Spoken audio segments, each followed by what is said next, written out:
I think so Umar, अब हम दोनों उस शौक से आफ्टर ऑल बाहर निकल आए हैं। तुम्हारे भाई कैसे हैं? ठीक नहीं है। नूर की खबर मिली? कहाँ है? अभी तक कोई खबर नहीं।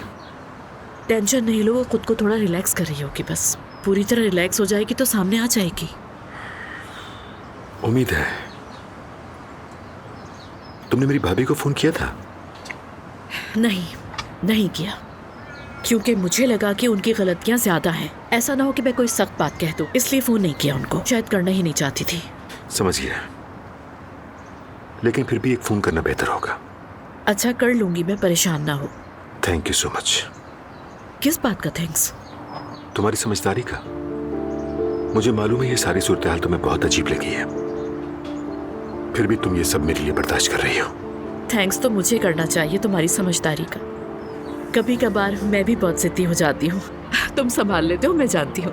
अरे नहीं, ये सब तुम कहाँ समझती हो।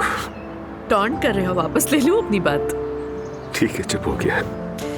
पता है मुझे क्या लगता है उमर, हम दोनों ही ने खुद को चेंज किया है। सच कह रही हूँ। मेरे साथ भी ऐसा ही है। मैं तुमसे बहुत कुछ सीख रहा हूँ, और खुश रहने का राज भी यही है।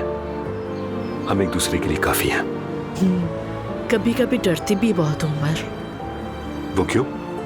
बहुत ज्यादा खुश रहने की आदत नहीं है, इसलिए डरती हूँ कुछ हो ना जाए, और कहीं ऐसा ना हो कि मेरी सारी खुशियां धरी की धरी रह जाएं, इसलिए बहुत डरती हूँ। आई थिंक तुम्हें खुश रहने की आदत डालनी होगी, क्योंकि डरने की अब कोई बात नहीं है। हम बहुत खुश रहेंगे।